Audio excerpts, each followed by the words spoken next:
Hola a todos. En el episodio de hoy nos vamos a enfocar en una pieza de software que en un lapso muy breve de tiempo cambió definitivamente nuestra vida cotidiana. Tomando prestada la fórmula del historiador inglés Eric Hobsbawm, uno podría decir que el siglo XXI comenzó con la World Wide Web. Hoy, sus conceptos iniciales y sus metáforas parecen historia antigua. Hipertexto, hipervínculos, www, todas esas palabras parecen de otra época, precisamente porque se han convertido en algo que damos por sentado. Hoy vamos a tratar de describir cuáles fueron las condiciones que hicieron posible el surgimiento de la web. Para ello vamos a poner en funcionamiento la versión más antigua disponible del primer navegador web que escribió Sir Tim Berners-Lee mientras trabajaba para el CERN. Historia vamos a seguirla a través de este libro que escribió el propio Tim Berners-Lee más o menos 10 años después de el primer desarrollo o los inicios de la web. El libro se publicó en 1999. También hay otro que fue escrito por su compañero Robert Cailloux, que se llama Cómo nació la web. En inglés el título juega con un libro de con el título de otro libro del escritor Arthur C. Clarke, que fue How the World Was One, cómo el mundo fue uno, que también tiene como tema el desarrollo de las comunicaciones. La aplicación que Tim Berners-Lee escribió solo puede correr en un sistema operativo NextStep, en una arquitectura basada en los procesadores Motorola de la familia del Motorola 68000. Como no contamos, esas máquinas son como las que vemos aquí, simplemente se las conoció como el cubo, de Cube. Esta es una foto que un amigo mío, Sebastián Arena, pudo tomar cuando visitó el Museo de Ciencias en Londres y fue muy afortunado porque esta era parte de una exhibición temporaria que la máquina tiempo después volvió al CERN. eh, y aquí se ve la máquina que fue el primer servidor web, la máquina de Tim Berners-Lee, junto con un ejemplar del libro Enquire Within Upon Everything, que fue como, según el propio Berners-Lee, una de sus primeras inspiraciones para empezar a investigar en lo que es el hipertexto, ¿no? Aquellas workstations de la época, la segunda mitad de los años 80, eran máquinas de tope de gama, costaban alrededor de unos $10.000 estadounidenses de aquel entonces, ¿no? NextStep fue la compañía que además fundó Steve Jobs cuando lo invitaron a retirarse de Apple, ¿no? Y como vamos a ver, vamos a iniciar NextStep en unos segunditos nada más. NextStep es el punto de inicio de lo que más tarde sería macOS 10, a partir de macOS 10. Estamos viendo aquí una primera versión de NextStep, que fue la que corrió en, eh, en el modelo de la Nextcube que hemos visto, en el cubo, y donde Tim Berners-Lee empezó a desarrollar el servidor web en un principio y luego The World Wide Web. El principal problema para correr el browser aquí en esta versión es que el binario que existe no está disponible, no está compilado para esta versión de NextStep. Por lo tanto, vamos a hacer esa experiencia en la versión 3.3 de NextStep, que es un poco posterior, de mediados de los 90 me parece, ¿no? Esta versión, como pueden ver, ya eh, mostraba cómo iba a ser el escritorio, aunque el display fuera en blanco y negro, y posiblemente los usuarios de Apple puedan encontrar algunas similitudes con macOS, porque Next Step era originariamente un kernel Match, estaba hecho a partir de un kernel Match que había sido desarrollado en la Universidad de Carnegie Mellon.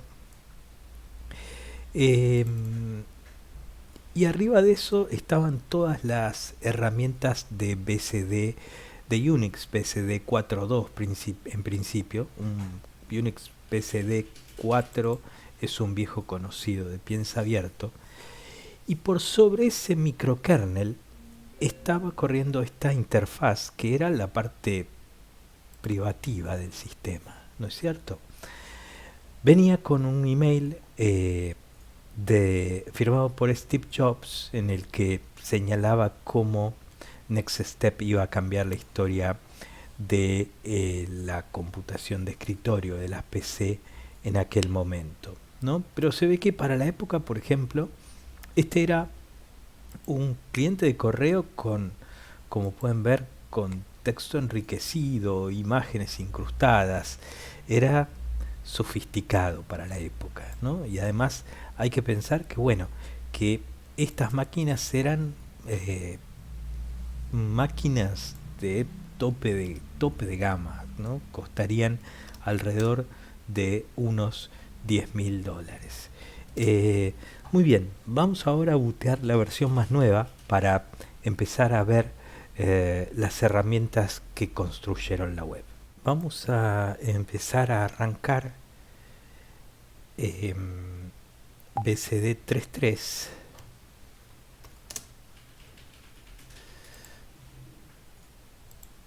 Ahí ya está booteando. Esta, repito, es la versión del sistema operativo que nos va a permitir correr el browser World Wide Web. Como dato de color, hace poco, hace un par de años nada más, Tim Berners-Lee subastó con un NFT de este browser, supongo que incluyendo el código fuente, eso no lo sé, el que la causa Sotheby terminó subastando por varios millones de libras. Eh, Así que, por lo menos socialmente, esta es una pieza de software eh, con una alta estimación, ¿no? Por su valor histórico. Fíjense que aquí ya el display es a colores, ¿no? Y voy a citar textualmente a Tim Berners-Lee, del libro Tejiendo la Web, ¿no? Decía: en octubre de 1990 empecé a escribir el código para el web. El interfaz del Next era hermoso, suave y consistente. Tenía una gran flexibilidad y otros rasgos que no se veían en las PCs hasta más tarde, como un email de voz. También tenía software de desarrollo para crear el programa de hipertexto. Podía crear una aplicación, sus ventanas y menús muy fácilmente, con solo arrastrarlas con el ratón y ponerlas en su sitio. En efecto, fíjense, vamos a ver rápidamente un poco cuáles eran esas herramientas. En esta versión, fíjense, el email ya era del año 94 y tenía un formato un poco diferente, pero este era el mismo mail publicitario de Steve Jobs, en el que concluía: esperamos que te guste o ames tanto a Next Step como lo amamos nosotros, ¿no?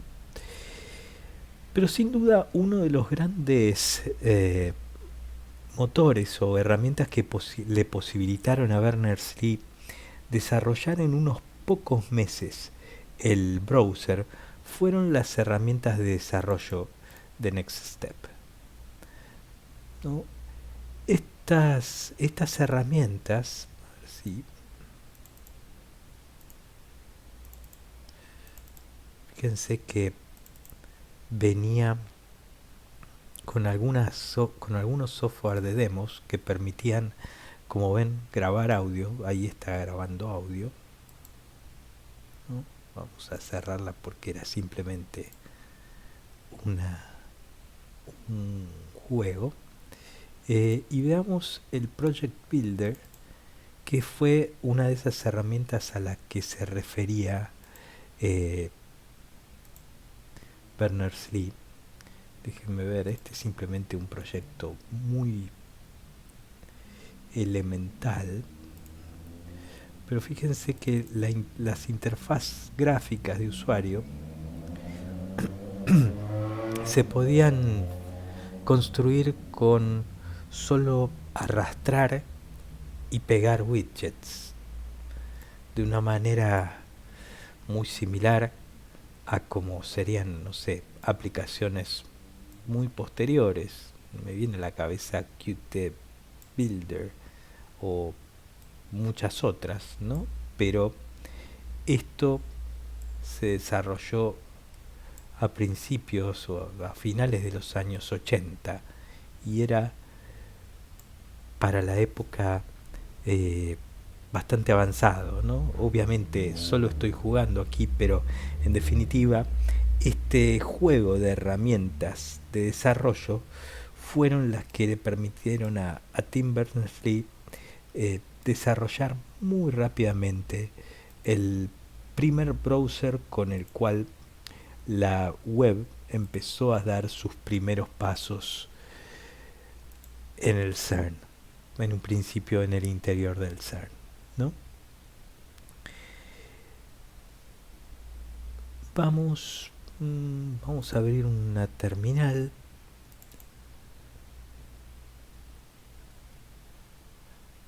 Aquí en la máquina yo configuré el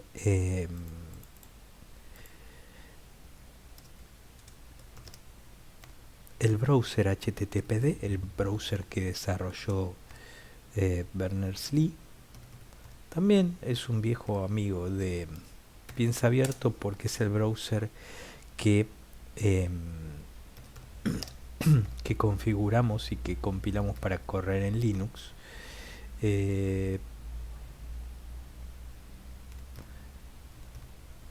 Está sirviendo páginas web localmente.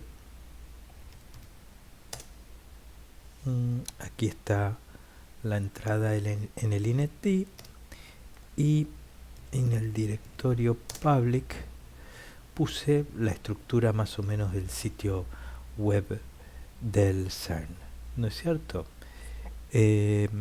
Entonces vayamos a buscar a dónde está el browser. Esto lo podemos, el binario del browser lo puse por aquí en mi directorio home, World Wide Web.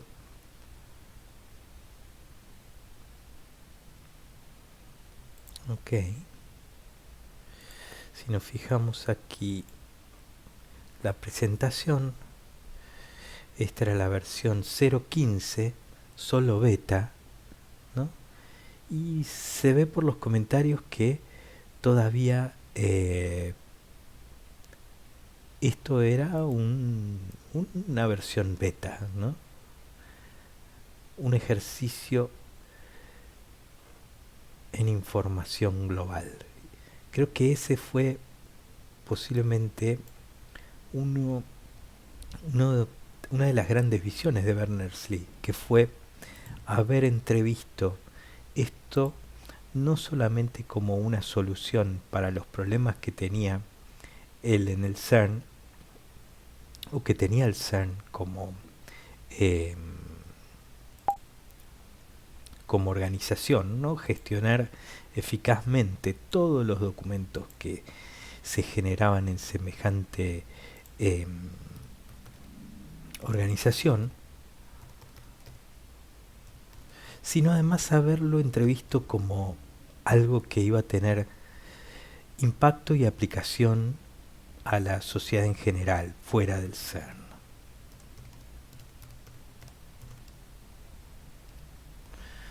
A ver,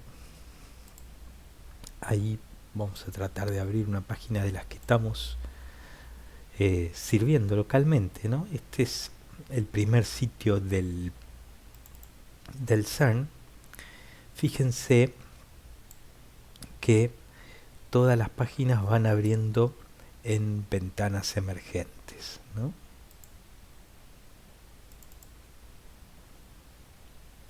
Siguiendo los vínculos van abriéndose ventanas emergentes. Aquí está una lista de las personas que trabajaron inicialmente en el desarrollo de la web, ¿no? Enseguida nos vamos a centrar en una herramienta que desarrolló esta programadora, Nicola Pellow, en un momento que ella que hizo una pasantía en un verano en el CERN y le pidieron desarrollar un navegador para la consola que se llamó modo línea, ¿no? Ahora lo vamos a ver porque ese navegador permitió extender la web afuera de Next Step, porque repito, el problema de este primer prototipo que hizo Tim Berners-Lee de su navegador era que era exclusivo para poder correr en Next Step. No podía, dado que utilizaba, como decíamos, esas herramientas y librerías de desarrollo, no podía correr en otro lugar, ¿no? Básicamente esos eran los problemas. Ahora bien, este emulador Previous nos da conectividad de red, tiene varias features muy interesantes, como un cliente o un servidor NFS autoconfigurado, ¿no? Pero como nos da conectividad de red, lo que yo voy a intentar es decir, bueno, ¿qué pasa si uno intenta acceder a una página web actual? Y bueno, como es de esperar, el navegador va a tener un montón de problemas, ¿no? Porque el protocolo de la web actual no tiene nada que ver con el de aquel entonces, ¿no? Contrariamente a lo que uno podría pensar, el problema no es que el navegador no soportara SSL o TLS, sino que la versión de HTTP que soportaba era la versión 0.9, una versión anterior a la 1, que tiene como particularidad no soportar, no tener headers. Esto hace que simplemente la conexión sea un socket contra el servidor y que se envíe el texto y que se envíe el documento HTML como tal, sin headers. Eso me dificultó un poco la tarea de intentar hacer un servidor proxy más o menos transparente para poder traducir lo que sería una página actual a algo que podría entender el World Wide Web. Lo que terminé por hacer es una aplicación muy simple que está corriendo en la máquina host en el puerto 3000, por eso, y que a la que uno le puede pasar cuál es el site que uno quiere visitar, infocern.ch, y ese programa va a hacer la traducción, ¿no? Se dan cuenta, si visitan en un navegador actual el info.cern.ch, ahí está hosteado el sitio histórico, el primer sitio del CERN, pero está hosteado por un servidor Apache, si no me equivoco. Ese servidor Apache entrega un HTTP que el World Wide Web no puede entender. Es por eso que por ese motivo incluí esa, eh, esa traducción, ¿no? Para poder traducir a HTTP 09 y que la pudiera ser entendido, ¿no? Por el navegador, ¿no? Eh, Fíjense, obviamente, hasta aquel momento la web era puro texto. No había, si bien había soporte para imágenes, las imágenes eran un tipo de documento más, ¿no? Que podían estar contenidas en un vínculo y abrirse en una ventana emergente, pero no había imágenes incrustadas, ¿no es cierto? Era puro texto, ¿no? Eh, Vamos ahora a tratar de ver el browser de consola que desarrolló Nicola Pello. Eh, Venía con el código fuente del servidor HTTPD 2.15.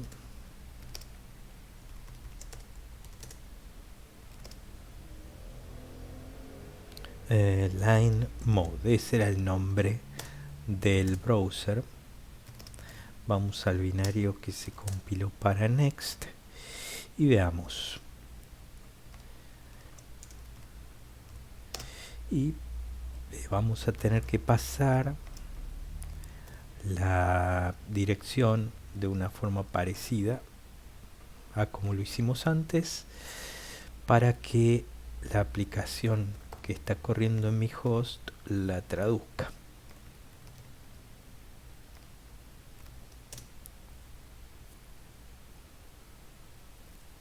Ahí está, ahí estamos viendo la versión del primer website del CERN en modo texto. Fíjense que los links se indican con un número entero. Vamos a entrar al primer sitio web y ahí está. Todos los vínculos se pueden seguir con un número entero, ¿no? Y algo interesante que Tim Berners-Lee prefiguró un poco diferente a cómo después la historia se desarrolló. Él tenía la idea de que el browser fuera además un editor de HTML. De hecho, el World Wide Web lo había empezado a hacer de esa forma, ¿no? Por supuesto, el de la línea de comandos, el que estamos viendo ahora, no tenía esa posibilidad, ¿no es cierto? Y como decía antes, el World Wide Web no tenía imágenes incrustadas hasta, bueno, eso no existió en las web hasta la llegada del navegador Mosaic, que también es un viejo conocido, y que sí, uno puede decir, marcó el inicio de la web, ya diría, de uso más masivo y como terminamos por conocerla, ¿no? Uno puede decir parte de la gran visión de Tim Berners-Lee fue construir una solución que no fuera eh, exclusiva para el tipo de problemas que tenía él en el CERN o el tipo de problemas que la organización tenía, sino pensar en algo más allá de las fronteras del CERN, que eventualmente iba a poder tener aplicación y uso general para toda la sociedad.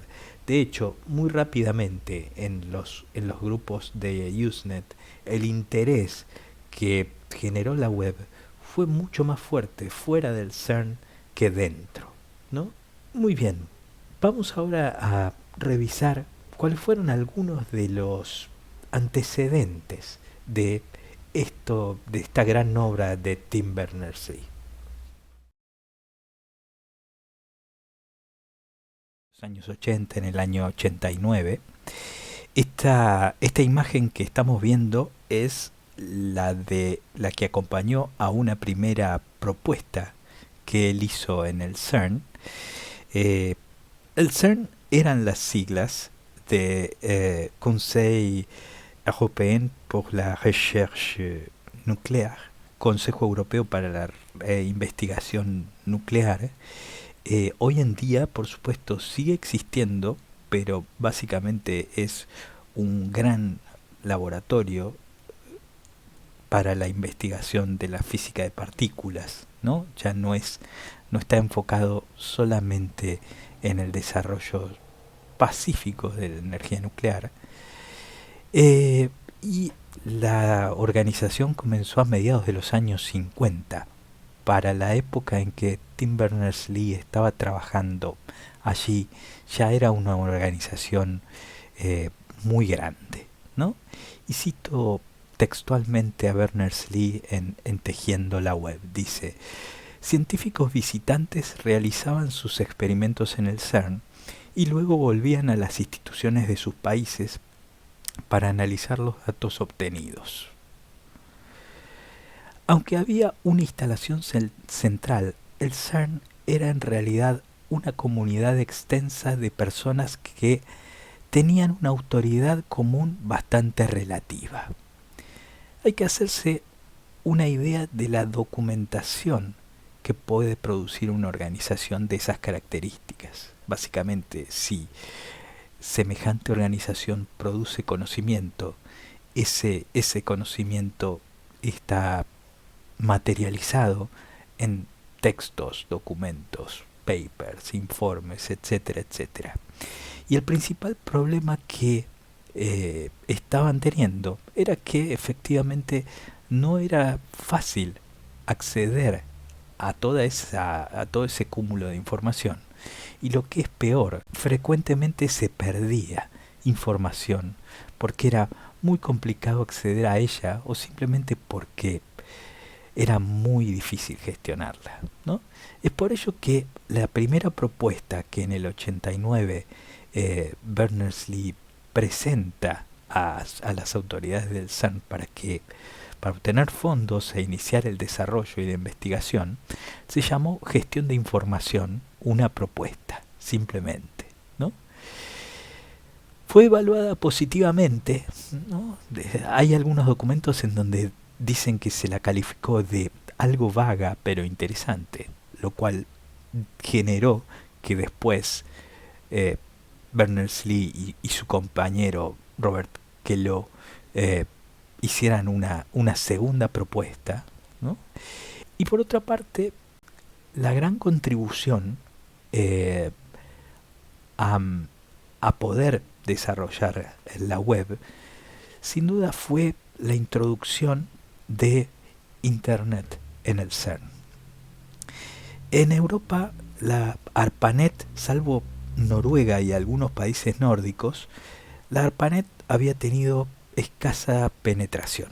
Básicamente, los gobiernos europeos se enfocaron en el estándar que luego conocemos nosotros, OSI, del Instituto de Estándares de la organización de ISO, ¿no es cierto?, que promovió una serie de especificaciones y protocolos como X25 que eran competidores del protocolo IP de ARPANET e Internet, ¿no? En Europa la idea era sin duda desarrollar esa serie de protocolos, pero lo que ocurrió en la práctica es que la burocracia alrededor de las instituciones que tenían que ponerse de acuerdo sobre eso fue, fue demasiada, fue complicada, ¿no? En países como Francia, la red Minitel comenzó ese desarrollo, ¿no? Y pero eso es parte de otra historia, ¿no? Pero por suerte para Berners-Lee, en el CERN había podríamos decir, un sysadmin de aquella época, pero un investigador que se llamó Ben Segal, que había estado trabajando en los Estados Unidos, regresó al CERN y se encargó de evangelizar y de promover el uso de Internet en vez de lo que estaba pasando en Europa. Fue así que progresivamente Internet eh, entró en el CERN, ¿no? Ahora bien, el principal problema que derivaba en esa pérdida de informaciones era que, en general, como dada la naturaleza de Internet en aquel momento, previo a la existencia de la web u otros protocolos o aplicaciones competidoras como fueron Gopher, eh, básicamente Internet fue desde sus inicios una forma de compartir cómputo. ¿No es decir, con protocolos como Telnet, FTP. Básicamente la idea inicial era de que alguien pudiera conectarse a un servidor remoto y aprovechar los recursos, ya fuera cómputo, archivos, ¿no? Aprovechar los recursos de esa máquina sin importar cuál fuera su sistema operativo, ¿no es cierto? Después de todo, el protocolo IP era una abstracción de eso para permitir interconectar sistemas diversos, ¿no? El problema es que eso requería, bueno, ajustar muchas tuercas y tornillos, conocer demasiadas cosas, porque los sistemas operativos entre sí eran bastante heterogéneos, ¿no?